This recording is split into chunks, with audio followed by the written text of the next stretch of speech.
സത്യാന്വേഷിയുടെ പുതിയ എപ്പിസോഡിലേക്ക് ഏവർക്കും സ്വാഗതം.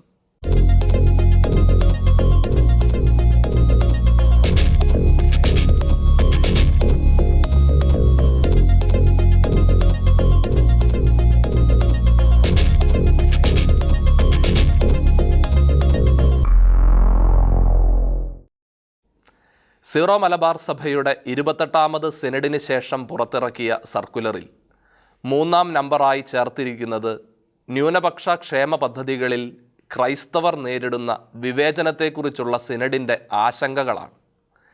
യഥാർത്ഥത്തിൽ വലിയ അനീതി നടമാടുന്ന ഈ പ്രശ്നത്തെ തൃണവത്ഗണിച്ചുകൊണ്ടാണ് ലവ് ജിഹാദ് പരാമർശം മാത്രമായി സർക്കുലറിൽ നിന്ന് തൽപര കക്ഷികൾ ഉയർത്തിക്കാട്ടിയത്. ന്യൂനപക്ഷ ക്ഷേമ പദ്ധതികൾ എന്നാൽ എന്താണ് എന്നും അത്തരം പദ്ധതികളുടെ പ്രായോജകരാകേണ്ട ഭാരതത്തിലെ ഒരു ന്യൂനപക്ഷമായ ക്രൈസ്തവർ എപ്രകാരമൊക്കെയാണ് അതിൽ അനീതിക്ക് ഇരയാകുന്നത് എന്നുമാണ് സത്യാന്വേഷി ഈ ലക്കത്തിൽ അന്വേഷിക്കുന്നത്.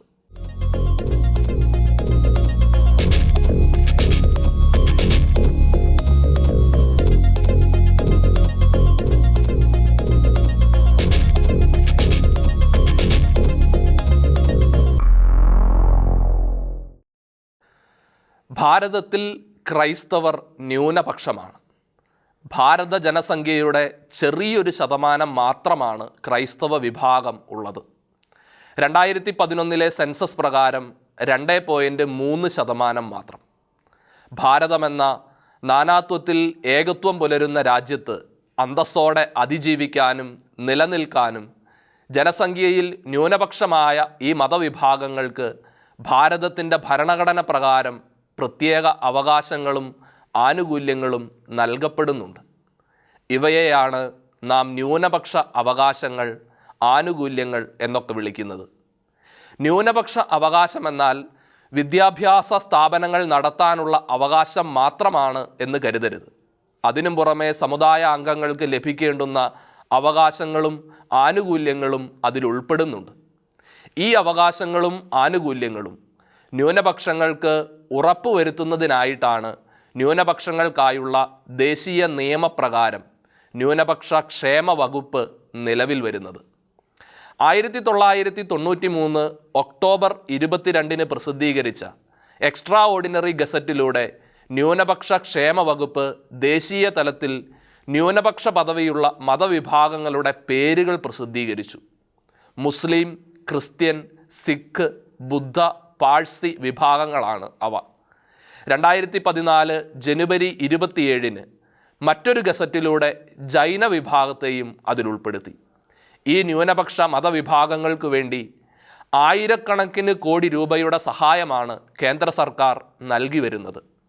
ഇത് കേന്ദ്ര സർക്കാർ നൽകുന്നതാകട്ടെ സംസ്ഥാന സർക്കാരിലൂടെയാണ്. ഇതുകൂടാതെ സംസ്ഥാന സർക്കാരിൻ്റെ മറ്റ് പദ്ധതികളും ഇതോടൊപ്പം ന്യൂനപക്ഷങ്ങൾക്ക് നൽകപ്പെടേണ്ടതുണ്ട്.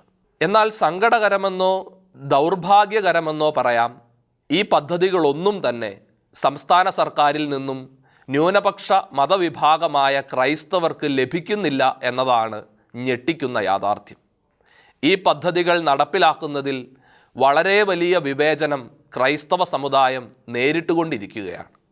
ഈ വിവേചനവും അവഗണനയും അനീതികളും എന്തൊക്കെയാണ് എന്നും എങ്ങനെയൊക്കെയാണ് എന്നും എന്തുകൊണ്ടാണ് എന്നും ക്രൈസ്തവർ അറിഞ്ഞിരിക്കേണ്ടത് ഈ കാലഘട്ടത്തിൻ്റെ ആവശ്യം കൂടെയാണ്.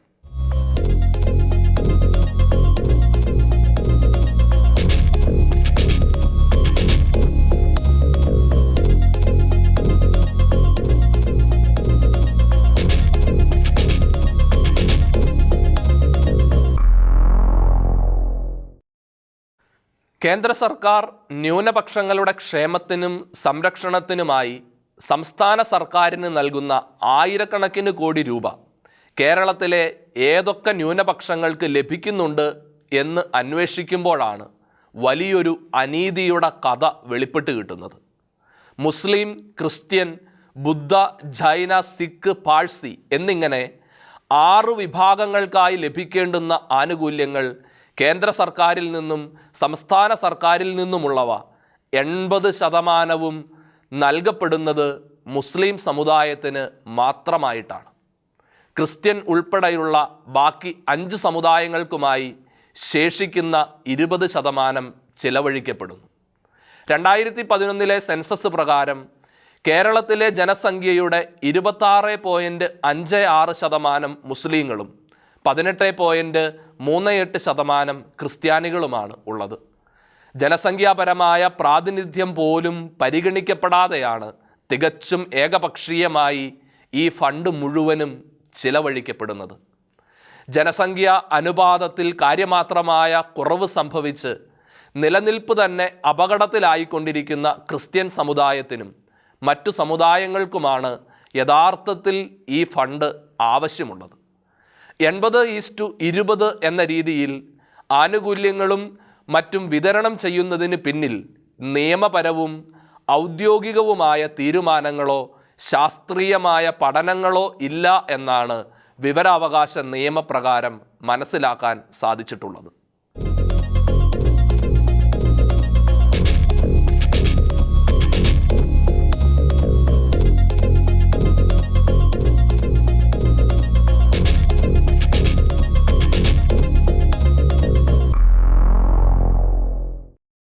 കേരളത്തിൽ മുസ്ലിങ്ങളെയും ക്രിസ്ത്യാനികളെയും പ്രധാന ന്യൂനപക്ഷങ്ങളായി കണ്ടുകൊണ്ട് അവരുടെ ക്ഷേമത്തിനായി ഒരു ന്യൂനപക്ഷ ക്ഷേമ വകുപ്പ് നിലവിലുണ്ട്.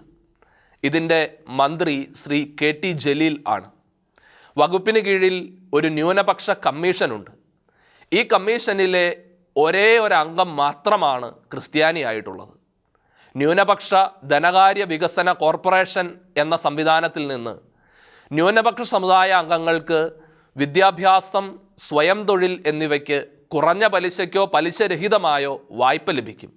എന്നാൽ ഇതിൻ്റെ പ്രധാന ഉദ്യോഗസ്ഥരിൽ ആരും തന്നെ ക്രൈസ്തവ സമുദായ അംഗങ്ങൾ ഇല്ല. എല്ലാ ജില്ലകളിലും പ്രതിനിധികളെ ഉൾക്കൊള്ളിച്ചുകൊണ്ട് ന്യൂനപക്ഷ ക്ഷേമ സമിതികൾ രൂപീകരിച്ചിട്ടുണ്ട്. ഈ സമിതികളിൽ ആകെയുള്ള 39 അംഗങ്ങളിൽ 7 പേർ മാത്രമാണ് ക്രിസ്ത്യാനികളായിട്ടുള്ളത്. 30 പേർ മുസ്ലിങ്ങളും 2 പേർ മറ്റ് സമുദായങ്ങളിൽ നിന്നുമാണ് ഉള്ളത്. ന്യൂനപക്ഷ ക്ഷേമ വകുപ്പിന് കീഴിലുള്ള വഖഫ് ബോർഡ്, മദ്രസ ബോർഡ് എന്നിവ ഒക്കെയും മുസ്ലിം സമുദായത്തെ മാത്രം ഉദ്ദേശിച്ചുള്ളതാണ്.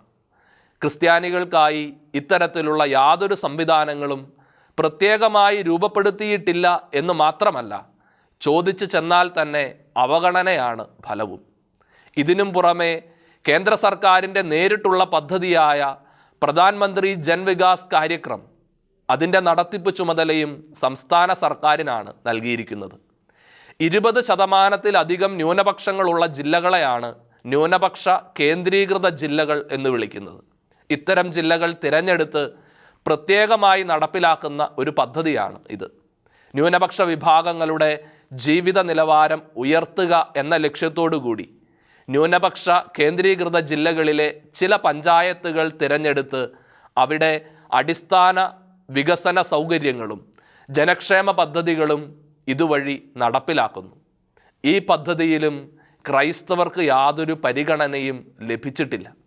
ഉദാഹരണത്തിന് 43.48% ക്രൈസ്തവരുള്ള കോട്ടയം ജില്ലയിൽ ഈ പദ്ധതിക്കായി തിരഞ്ഞെടുത്തിരിക്കുന്നത് മുസ്ലിം സമുദായാംഗങ്ങൾ കൂടുതലുള്ള ഈരാറ്റുപേട്ട പഞ്ചായത്താണ്.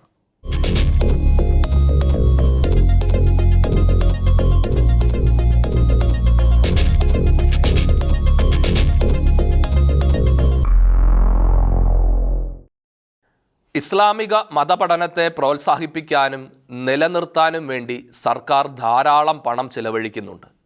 മദ്രസകളുടെ നിർമ്മാണത്തിനും മദ്രസ അധ്യാപകരുടെയും ജീവനക്കാരുടെയും ശമ്പളത്തിനും പെൻഷനും ക്ഷേമനിധിക്കുമായി ധാരാളം തുക ചെലവഴിക്കപ്പെടുന്നു. എന്നാൽ ക്രൈസ്തവ വിശ്വാസ പരിശീലനത്തെ പ്രോത്സാഹിപ്പിക്കാനായി യാതൊരുവിധ ഗവൺമെൻറ് സഹായവും നൽകപ്പെടുന്നില്ല. കേരളത്തിലെ സർവകലാശാലകളിൽ ഇസ്ലാമിക് സ്റ്റഡീസിനും അറബി ഭാഷാ പഠനത്തിനും വേണ്ടി പ്രത്യേക വിഭാഗങ്ങൾ രൂപീകരിച്ചിരിക്കുന്നതുപോലെ ക്രൈസ്തവ ചരിത്രവും ഭാഷയും പഠിപ്പിക്കുന്നതിനും പരിശീലിപ്പിക്കുന്നതിനും സംവിധാനങ്ങൾ യാതൊന്നുമില്ല. മദ്രസകളിലെ അധ്യാപകർക്കായി ധാരാളം ക്ഷേമ പദ്ധതികൾ നടപ്പാക്കപ്പെടുന്നുണ്ട്. അവർക്കുള്ള ശമ്പളവും സർക്കാരിൽ നിന്നാണ് നൽകപ്പെടുന്നത്. ശമ്പളം മാത്രമല്ല, പെൻഷൻ, അവർക്കും മക്കൾക്കുമുള്ള വിവാഹ ആനുകൂല്യങ്ങൾ തുടങ്ങിയ നിരവധി പദ്ധതികൾ നിലവിലുണ്ട്.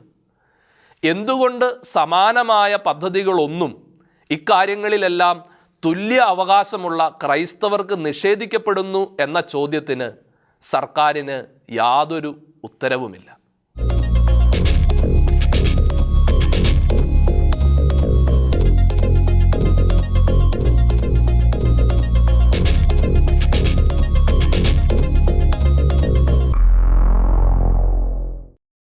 ന്യൂനപക്ഷ സമുദായങ്ങളിലെ വിദ്യാർത്ഥികൾക്ക് മത്സര പരീക്ഷകൾക്കൊരുങ്ങുന്നതിനായി പരിശീലന കേന്ദ്രങ്ങൾ ന്യൂനപക്ഷ ക്ഷേമ വകുപ്പിന് തുടങ്ങാവുന്നതാണ്. PSC, ബാങ്ക് കോച്ചിംഗ് തുടങ്ങിയവയ്ക്കായി മുസ്ലിങ്ങൾക്ക് 20ഓളം പ്രധാന കേന്ദ്രങ്ങളും 20ഓളം തന്നെ ഉപകേന്ദ്രങ്ങളും നിലനിൽക്കുമ്പോൾ അത്തരം ഒരു കേന്ദ്രം കുട്ടനാട് പ്രദേശത്ത് ക്രൈസ്തവർക്ക് വേണ്ടി തുറക്കുന്നതിനായി സർക്കാരിനെ സമീപിച്ച ചങ്ങനാശ്ശേരി അതിരൂപതയ്ക്ക് അനുവാദം കിട്ടിയില്ല എന്നത് ഞെട്ടിക്കുന്ന ഒരു സത്യമാണ്. ഈ അപേക്ഷ സർക്കാർ നിലവിൽ പരിഗണിക്കുന്നതല്ല എന്ന ഒറ്റവരി കുറിപ്പിലൂടെയാണ് ന്യൂനപക്ഷ ക്ഷേമ വകുപ്പ് പ്രസ്തുത അപേക്ഷ തള്ളിക്കളഞ്ഞത്. മലബാറിൽ നിന്നുള്ള ചില രൂപതകളും ഇതിനായി പരിശ്രമിച്ചു എങ്കിലും ഫലം തദൈവ. ചില സമുദായ അംഗങ്ങൾക്ക് മാത്രം സർക്കാർ സർവീസിൽ ഉയർന്ന ശമ്പളം ലഭിക്കുന്ന ജോലികൾ ലഭിക്കുന്നതിന് ഇടയാക്കും വിധം ക്രൈസ്തവ സമുദായത്തെ അവർക്ക് അവകാശപ്പെട്ടിരിക്കുന്ന എല്ലാ ആനുകൂല്യങ്ങളിൽ നിന്നും ആട്ടിപ്പായിക്കുന്നത് എത്രയോ നീചമായ പ്രവൃത്തിയാണ്.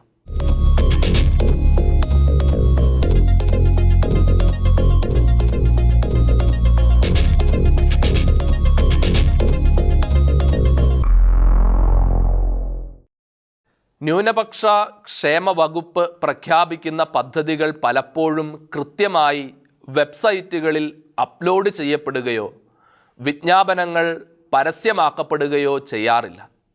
പ്രഖ്യാപിക്കപ്പെടുന്ന പദ്ധതികളെല്ലാം ആദ്യം രഹസ്യമായി ഒരു സമുദായത്തിന് കൈമാറുകയും പിന്നീട് പരസ്യമായി അറിയിക്കുകയും ചെയ്യുന്നുവെന്ന ആരോപണം ശക്തമാണ്.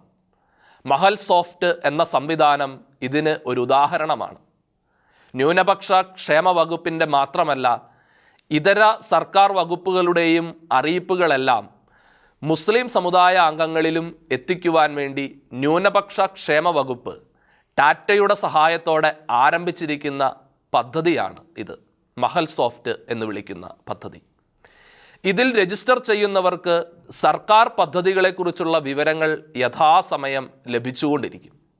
ക്രൈസ്തവരും ഇതര ന്യൂനപക്ഷ സമുദായ അംഗങ്ങളും ഈ വിവരങ്ങളൊന്നും അറിയേണ്ടതില്ലെന്ന് സ്വയം തീരുമാനിക്കാൻ ന്യൂനപക്ഷ ക്ഷേമ വകുപ്പിന് ആരാണ് അധികാരം നൽകിയിരിക്കുന്നത്? വളരെ പ്രസക്തമായ ഒരു ചോദ്യമാണത്.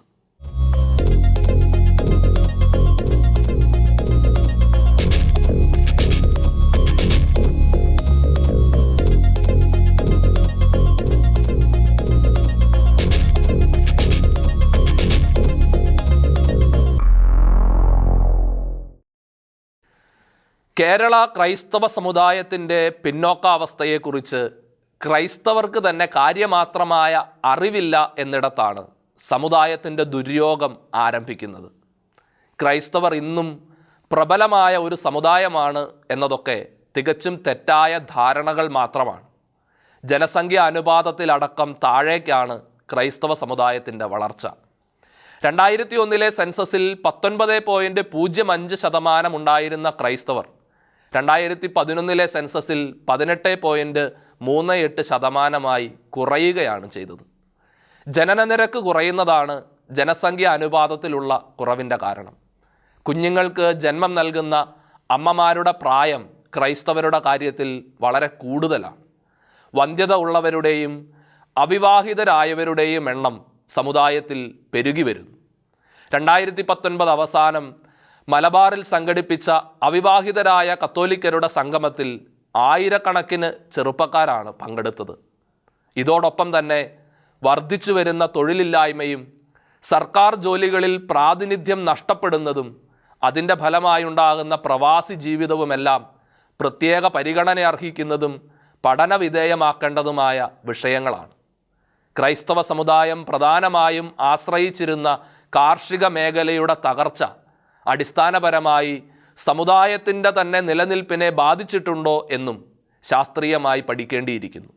പെരുകുന്ന കടബാധ്യതകളും സാമ്പത്തിക ഭദ്രതയില്ലാത്ത കുടുംബ അന്തരീക്ഷവും സമുദായത്തിൻ്റെ ആന്തരിക ജീവിതത്തെ കൂടുതൽ ദുർബലമാക്കിക്കൊണ്ടിരിക്കുന്നു. ഇതര സമുദായ അംഗങ്ങളോടൊപ്പം പ്രണയത്തിൽപ്പെട്ട് ഇറങ്ങിപ്പോവുകയോ കാണാതാവുകയോ ചെയ്യുന്ന പെൺകുട്ടികൾ, ഉപേക്ഷിക്കപ്പെടുന്ന വിധവകൾ, വർദ്ധിച്ചു വരുന്ന വിവാഹമോചനങ്ങൾ, മദ്യം, ലഹരി വസ്തുക്കൾ എന്നിവയുടെ ഉപയോഗം എന്നിങ്ങനെ സമുദായത്തിൻ്റെ നിലനിൽപ്പിനെ ബാധിക്കുന്ന നിരവധി വിഷയങ്ങളെക്കുറിച്ച് കൃത്യമായ പഠനം ഈ കാലഘട്ടത്തിൽ ആവശ്യമാണ്. 2005 മുസ്ലിം സമുദായത്തിൻ്റെ പിന്നോക്കാവസ്ഥയെക്കുറിച്ച് പഠിക്കാൻ മൻമോഹൻ സിംഗ് സർക്കാർ ജസ്റ്റിസ് രജീന്ദർ സച്ചാർ അധ്യക്ഷനായി ഒരു ജുഡീഷ്യൽ കമ്മീഷനെ നിയോഗിച്ചിരുന്നു. പ്രസ്തുത കമ്മീഷൻ്റെ റിപ്പോർട്ട് 2006 നവംബർ 30 ലോക്സഭയിൽ അവതരിപ്പിക്കുകയും ചെയ്തു. തുടർന്ന് ഈ കമ്മീഷൻ്റെ നിർദ്ദേശങ്ങൾ കേരളത്തിൽ നടപ്പിലാക്കുന്നതിനായി കേരളത്തിലെ LDF ഗവൺമെൻറ് അന്നത്തെ തദ്ദേശ സ്വയംഭരണ വകുപ്പ് മന്ത്രിയായിരുന്ന ശ്രീ പാലോളി മുഹമ്മദ് കുട്ടിയെ അധ്യക്ഷനാക്കിക്കൊണ്ട് ഒരു കമ്മിറ്റി രൂപീകരിക്കുകയുണ്ടായി. പ്രസ്തുത കമ്മിറ്റി കേരളത്തിൻ്റെ പശ്ചാത്തലത്തിൽ ഈ വിഷയങ്ങളെല്ലാം വിശദമായി പഠിച്ച് ഒരു റിപ്പോർട്ട് നൽകുകയും ചെയ്തു. ഈ റിപ്പോർട്ടുകളുടെ എല്ലാം അടിസ്ഥാനത്തിലാണ് ന്യൂനപക്ഷ ക്ഷേമ വകുപ്പ് ന്യൂനപക്ഷങ്ങൾക്കുള്ള ആനുകൂല്യങ്ങളുടെ 80% മുസ്ലിം സമുദായത്തിന് മാത്രമായി നൽകി വരുന്നത്. എന്നാൽ കേരള ജനസംഖ്യയുടെ 18% ക്രൈസ്തവ ന്യൂനപക്ഷത്തിൻ്റെ പ്രശ്നങ്ങളെക്കുറിച്ച് പഠിക്കാനോ സമാനമായ പദ്ധതികൾ ആസൂത്രണം ചെയ്യാനോ സർക്കാരോ ന്യൂനപക്ഷ ക്ഷേമ വകുപ്പോ തയ്യാറല്ല.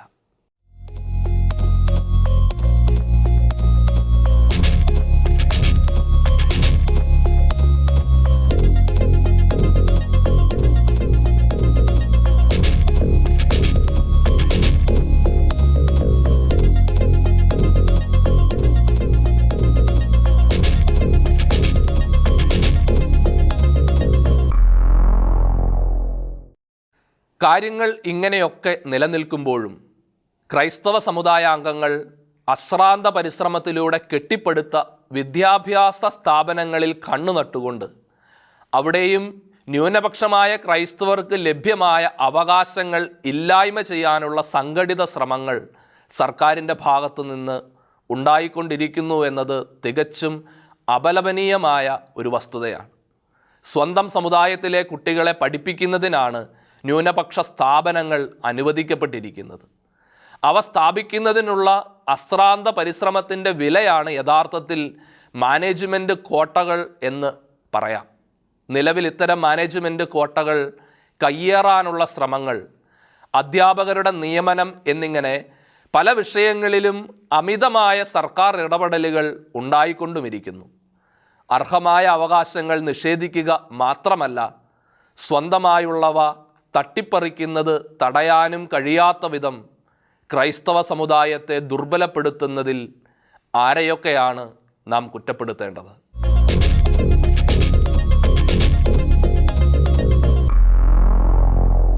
ന്യൂനപക്ഷ ക്ഷേമ പദ്ധതികളിൽ ക്രൈസ്തവർ നേരിടുന്ന വിവേചനവും അനീതിയും സർക്കാർ ഗൗരവമായി പരിഗണിക്കണമെന്നും പദ്ധതികളിലെ വിവേചനം അവസാനിപ്പിക്കണമെന്നും ക്രൈസ്തവ പിന്നോക്കാവസ്ഥയെക്കുറിച്ച് പഠിക്കാൻ കേന്ദ്ര സർക്കാർ കമ്മീഷനെ നിയോഗിക്കണമെന്നുമെല്ലാം ആവശ്യപ്പെട്ടുകൊണ്ട് ചങ്ങനാശ്ശേരി അതിരൂപതയിലെ അഭിവന്ദ്യ പിതാക്കന്മാരും അൽമായരും, കാർഷിക പ്രശ്നങ്ങളിൽ ഇടപെടലും പരിഹാരങ്ങളും ആവശ്യപ്പെട്ടുകൊണ്ട് തലശ്ശേരി അതിരൂപതയിലെ മെത്രാന്മാരും അൽമായ നേതാക്കളും ബഹുമാനപ്പെട്ട കേരള മുഖ്യമന്ത്രിയെ കണ്ടിരുന്നു. വലിയ വിവേചനങ്ങൾ ഇത്തരുണത്തിൽ ക്രൈസ്തവർ നേരിടുന്നുണ്ട് എന്ന തിരിച്ചറിവിലാണ് സീറോ മലബാർ ബിഷപ്സ് സിനഡും ഈ വിഷയം ചർച്ച ചെയ്തത്.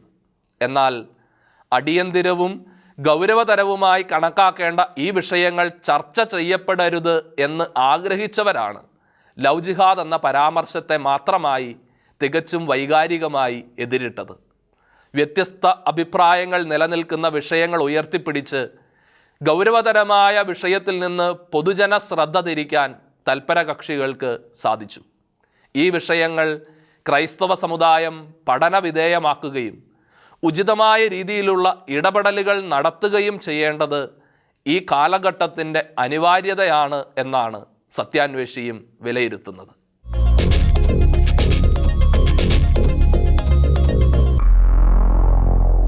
സത്യാന്വേഷിയുടെ ഈ എപ്പിസോഡ് ഇവിടെ പൂർണ്ണമാകുന്നു. തമസ്കരിക്കപ്പെടുകയും വളച്ചൊടിക്കപ്പെടുകയും ചെയ്യുന്ന സത്യങ്ങളും നിഷേധിക്കപ്പെടുന്ന നീതിക്ക് പിന്നിലെ ഗൂഢാലോചനകളുമായി സത്യാന്വേഷി വീണ്ടും അടുത്തയാഴ്ച. നിങ്ങളും സത്യം അന്വേഷിക്കുന്ന വിഷയങ്ങളുണ്ട് എങ്കിൽ താഴെ കാണുന്ന ഇമെയിലിൽ ഞങ്ങൾക്കെഴുതൂ. നേരിൻ്റെ നിറക്കാഴ്ചകളുമായി സത്യാന്വേഷി നിങ്ങൾക്കൊപ്പം.